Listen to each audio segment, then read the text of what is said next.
자, 여러분 지금 차트 정말 애매하게 흘러가는데 여기서 승부를 보겠다라고 풀배팅을 치면 절대 안 된다는 거죠. 결론부터 말씀드리겠습니다.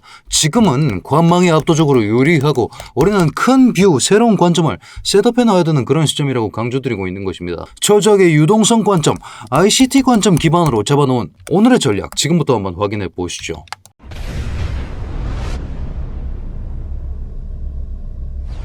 반갑습니다. 현명하게 매매하자 코인인사이트의 현우 트레이더 인사드립니다. 자, 여러분 오늘 제가 일부 영상에서 말씀드린 바가 있었습니다. 기존에 이 하락 구조를 깨부쉈던 이 임펄스 캔들의 무력화와 함께 우리는 단기적인 상승 타점을 노려볼 수 있을 것이다. 저 또한 진입했습니다. 절반 익절 후에 절반은 본절에서 아웃이 나간 그런 식의 모습을 보여드리고 있는 것인데 70950 여기 어떤 자리입니까? 여기 이 고점에 대한 명확한 돌파가 있기 전까지는 우리는 상승 추세의 변곡이 나왔다 그렇게 선언할 수가 없는 겁니다. 정찰병은 여기서 들어갔고 뚫고 나서 돌파를 이런 식으로 앉아주는 개형이 나왔으면 여기서부터 본대를 넣어볼 수 있었습니다만 그러지 못했기 때문에 여기 이 자리에서 미리 해둔 반절이 유효하게 작용했다 그렇게 말씀드릴 수가 있는 것이죠. 자, 그런 상황에서 다시 한번 비트코인 아래로 향하는 이런 식의 그림을 보여주고 있는데 먼저 큰 뷰를 살펴보기 전에 여러분들 지금 좋아요 한 번씩만 부탁드리면서 오늘 내용까지 한번 들어보시죠. 비트코인 날봉상에서 관측해 봤을 때 필요없는 내용을 다 지우고 한번 보시죠. 사실상 8거래일 연속으로 양봉을 띄워줬던 그 수준이 모조리 붕괴되는 그런 식의 움직임이 나왔습니다. 하단 매수 유동성이 어느 정도, 오늘 정말 중요한 말입니다. 어느 정도 흡수가 되었다는 겁니다. 하지만 이게 확실하게 바닥을 다져준 거냐? 그렇게 말하기는 어렵다 이거죠. 사실 지금 단기 반등을 말씀드릴 수 있는 조건은 여전히 충족되어 있습니다. 왜 말씀드릴 수 있는 것이냐? 4시간 봉상에서 지금 장악형 캔들이 하나 출현해줬죠. 장악형 캔들 출현과 함께 뭐가 나왔습니까? 장악이 나왔고 거기에 맞춰서 다이버전스까지 컨펌되는 모습이 나왔습니다. RSI 저점은 오히려 한 번 더 저점을 갱신해주는 이런 식의 모습이 나왔죠. 같은 기간 동안 주가는 오히려 올라가는 그림이 나왔습니다. 전형적인 괴리의 출현 그리고 장악형 캔들까지 출현했기 때문에 우리는 이 구조를 믿어보면서 단기 상승을 생각해 볼 수는 있습니다. 하지만 이 단기 상승 오늘 옵션 만기와 내만여의 날이라는 그 벽에 가로막혀서 지금 진행이 안 되고 있다 이렇게 말씀드리고 있는 것이죠. 특히나 우리가 날봉상에서 최고점 두 자리를 이어보는 식으로 빗각을 하나 잡아볼 수 있습니다. 이런 식으로 고점과 고점을 이어보았을 때 색깔 구별을 위해서 보라색으로 한번 해보겠습니다. 4시간 봉상에서 이 지지선을 활용한 이 가격 구조의 움직임이 굉장히 유효해 보였다 그렇게 말씀드릴 수가 있는 것이죠. 여기 이 자리에서도 일시적인 반등이 관측되었기 때문입니다. 제가 어느 정도 유동성 흡수가 끝났다고 말씀드렸습니다. 확실하게 유동성 흡수가 끝이 났다 그렇게 말씀드릴 수 있는 기점은 여기 이 자리를 다 줬을 그 순간입니다. 여기까지 내려오지 않았기 때문에 지금 장세가 굉장히 난해하다 이렇게 말씀드릴 수가 있는 것이죠.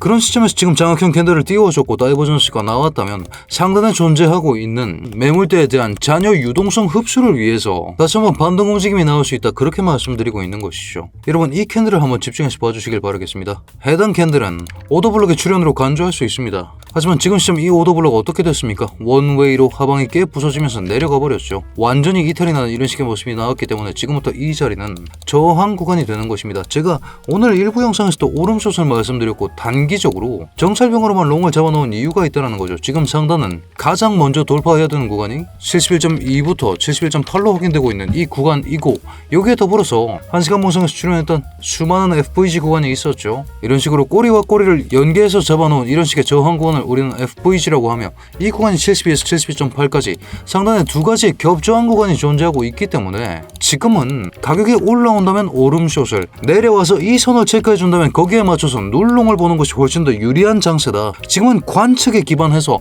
정찰병 정도만 툭툭 보내봐야 되는 그런 자리지 큰 비중을 배팅할 수 있는 자리는 절대 아니다. 시기 또한 맞물린다. 내만여의 날이 다가오고 있다. 이 부분을 강조드리고 있는 것입니다. 그렇기 때문에 지금 시점은 이런 식으로 단기적인 차트 브리핑이 굉장히 많아야 된다는 거죠. 각 포지션 근거와 함께 대응하면서 단기 타점들 위주로 잡아놔야 된다. 언제까지? 우리가 잡아놨던 이런 식의 핵심 구간에 도착하기 전까지는 말입니다. 우리가 지나간 웨지 패턴의 156% 수익 이런 식의 수익폭을 뽑아내기 위해선 확고한 자리에서 확고한 겹 근거가 필요하고 신호까지 중첩이 되어줬어야 됐는데 지금 자리는 그 무엇도 확보되지 않은 그런 상황이기 때문에 이런 식으로 단기 차트 개형에 대한 고찰과 단기 타점 조립으로 조금 숨 고르게 하며 쉬어가야 하는 그런 장세가 나오고 있다 이렇게 말씀드리고 있는 것이죠. 그렇기 때문에 여러분들께서도 이런 식의 실시간 브리핑 브리핑 받아가실 수 있게끔 제가 고정 댓글에 링크를 하나 걸어두었습니다. 원클릭으로 진입하실 수 있게끔 제가 조치해두었으니까요. 수요일에 말씀드릴 수 있었던 이런 식의 큰 뷰 그리고 세세한 단기 타점들에 대한 공략까지 여러분들 브리핑 받아보시면서 매매하시는 것이 확률을 높이며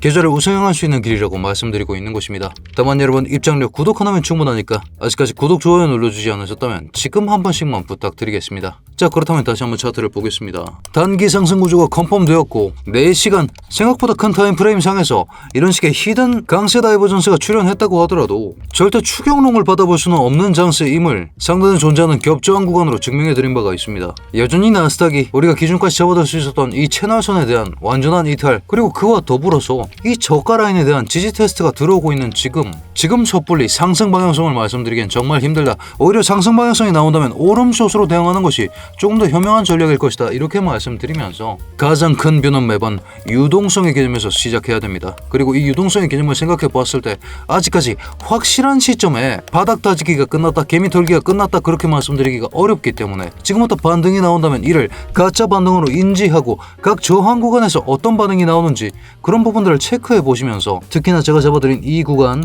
첫 번째 구간이고 겹저항으로 기능하는 상단의 FVG 구간 이런 식으로 두 가지 겹저항 일목구름 지표까지 4시간 봉상에서 추가해보면 이런 식의 일목구름 충돌 시점까지 겹치고 있는 이 라인에 대해서 올라와주면 감사합니다 하고 숏을 볼 수 있습니다. 내려와주면 오케이 체크하고 롱을 볼 수 있는 그런 자리가 다가오고 있다. 그렇기 때문에 오늘은 오히려 기회를 기다려야 하는 자리 굳이 리스크에 노출되기보다 굳이 우리가 잘 벌어둔 이런 식의 수익폭을 포기하는 것보다 잘 기다려서 다시 한번 이런 식의 타점을 수립할 수 있도록 제가 노력하고 있으니까요. 지금 자리에서는 섣불리 베팅하지 마셔라. 정말 위험하다. 당장 나스닥이 내마녀의 날 지나면 달라진다라고 얘기를 합니다. S&P 500 그리고 나스닥은 옵션 시장이 만들어낸 구축 제약 안에 갇혀있고 그렇기 때문에 투심이 억제되고 있는 지금 오늘 이 위험에 노출되기보다는 더 좋은 자리, 더 좋은 시기가 왔을 때 그때 매매하는 것이 더 좋다. 이렇게 말씀드리고 있는 것이고 지금 자리에서 섣불리 진입하기보다 확고한 근거를 가진 자리들에 대한 체크가 필요한 시점이라는 점을 다시 한번 강조드리면서 오늘 브리핑을 요약해보자면 비트코인 단기 반등 가능성이 존재한다는 것은 우리가 4시간 봉의 히든 상승 다이버전스와 한 가지 더 있습니다.